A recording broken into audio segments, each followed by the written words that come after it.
पूरे ब्रज में देखोगे तो कृष्ण के हाथ में बंसी मिलेगी। या बंसी नहीं है, शादी का विग्रह है। सामने देखो कन्हैया जी राधा रानी की चुटकी लेके मांग भर रहे हैं, जैसे शादी के समय लड़का लड़की की मांग भरता है। इस स्थान का नाम भांडीर वन है। शास्त्रों प्राणों में भांडीर वन की राधा कृष्ण की 5 लीलाओं का वर्णन मिलता है। सर्वप्रथम लीला आप इस स्थान पर बैठे हो, राधा कृष्ण की शादी लग्न ब्रह्मा जी ने कराई है। पूरे ब्रज में देखोगे तो कृष्ण के हाथ में बंसी मिलेगी। या बंसी नहीं है, शादी का विग्रह है। सामने देखो कन्हैया जी राधा रानी की चुटकी लेके मांग भर रहे हैं, जैसे शादी के समय लड़का लड़की की मांग भरता है। जिस समय शादी हुआ है ब्रह्मा जी पंडित बने और नारद जी ने राधा रानी को कन्यादान दिया है। दूसरी कथा सामने देखो, दाऊद जी ने प्रलंबासुर नाम का राक्षस था, उसका वध किया है। बलराम जी ने प्रलंबासुर नाम का राक्षस था, उसका वध किया है। तीसरी लीला साइड में देखो, घनघोर मुंजट बनता, मूंज का जंगल था, मूंज घास होती है। तो कृष्ण भगवान गाय बछड़ों को मूंज में चरा रहे हैं, तो राक्षसों ने आग लगा दी, गाय जल रहे हैं, बछड़े जल रहे हैं। तो कृष्ण भगवान ने अपने मुख से अग्निपान आग को पिया है, जिसको दावा अग्निपान लीला कहते हैं, अग्नि का पान किया है। चौथी कथा इस साइड में देखो, दुर्वासा ऋषि का विग्रह विराजमान है। दुर्वासा ऋषि यहाँ तपस्या किया करते थे, तो कृष्ण की सखियाँ मथुरा से दुर्वासा ऋषि को भोजन कराने आई हैं। पांचवी कथा, सामने चौक में कुआ है, बैलकूप। इस कूप का वर्णन 4 युगों का है। सत्य युग में इस कूप का नाम है मत्स्यकूप, जब मत्स्य भगवान अवतार लेते हैं, जो मछली का अवतार हुआ है मत्स्य भगवान का। सत्यवत राजा मत्स्य भगवान को लेकर एक घड़ी इस कूप में निवास कराते हैं। जब उनका शरीर बड़ा हो जाता है तो उनको अन्य नदी तालाब मिल जाता है। त्रेता युग में इस कूप का नाम यक्षकूप है। भांडीर वन जो यक्षनगरी के नाम से है, इसमें यक्ष का निवास रहता है। ये कूप गुप्त हो गया था, तो द्वापर में इस कूप को कृष्ण भगवान ने बंसी से खोद कर प्रकट किया है। इस कूप को वेणुकूप भी कहते हैं। वेणु कहते हैं बंसी से।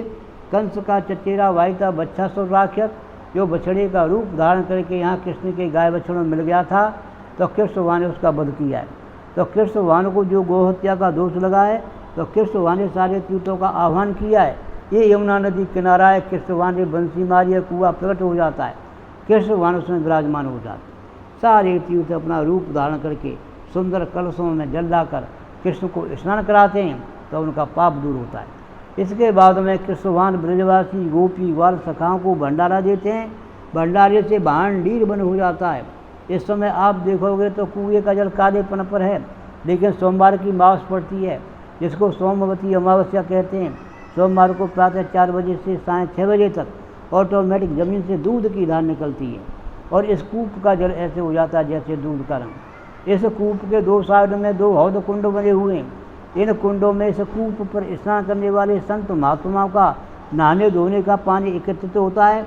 जिन माँ बहन बेटियों के बच्चे खंडित हो जाते हैं, गर्भ गिर जाते हैं, संतान की प्राप्ति नहीं होती है, लड़की की प्राप्ति होती है, इन कुंडों में स्नान करने से 95% संतान पुत्र फल की प्राप्ति होती है।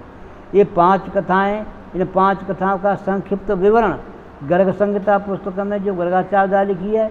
गर्गाचार्य जी वासुदेव जी के कुल पुरोहित थे। अगर इन सारी कथाओं को विस्तार से पढ़ना है तो 18 प्राणों में एक प्राण है ब्रह्म वैवर्त प्राण, गीता प्रेस गोरखपुर का, उसमें भांडी वन की सारी लीलाओं का विस्तार से वर्णन है।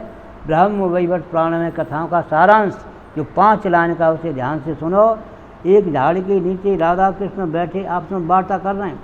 कृष्ण कहते हैं राधे सुनो, ये भांडी वन जो मेरा गुप्त निकुंज नित्य क्रीड़ा स्थलीय वृंदावन है।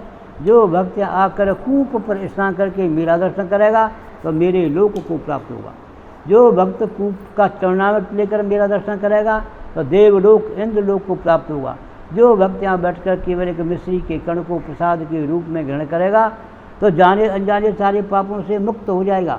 इस बात को सुनकर राधा रानी घबरा गई और बोली, प्रभु आपने इतनी बड़ी बात कह दी, हर व्यक्ति बुरा सा बुरा कर्म करके चलो भांडी कूप का स्नान कर लें और भांडी बिहारी के दर्शन कर लें तो सारे पाप नष्ट हो जाएंगे। इस तरह तो यहाँ भक्तों की भीड़ लग जाएगी और हमारी आपकी नित्य मिलन क्रीड़ा का केंद्र होने के कारण बाधा उत्पन्न होगी। तो कृष्ण कहते राधे, मैंने पहले बोला है गोपनीयम, ये भांडी वन जो मेरा गुप्त निकुंज नित्य क्रीड़ा स्थली वृंदावन है, यहाँ की लीला को प्रकट नहीं करूँगा, प्रकाशित नहीं करूँगा, गुप्त रखूँगा। जब वह भक्त कम से कम 10 बार ब्रज में घूम जाएगा और उस पर विशेष कृपा करूँगा तभी यहाँ दर्शन के लिए आएगा, नहीं वृंदावन से वापस हो जाएगा। ये स्पष्ट लिखा हुआ है। यह मुख्य रूप से राधा रानी के कन्यादान में साड़ी स्वाग पेटिका, जिसमें काजल बेंदी मेहंदी होती है, अर्पित की जाती है। भक्तों को पता नहीं होता है। अगर कोई भक्त राधा रानी के कन्यादान फल प्राप्ति का इच्छुक है तो साड़ी सहित स्वाग पेटिका की नौछावर 251 रुपया है। भक्त के नाम से राधा रानी का श्रृंगार किया जाता है। वो राधा रानी सरकार की जय। गोपाल बाबा भांडीरवन।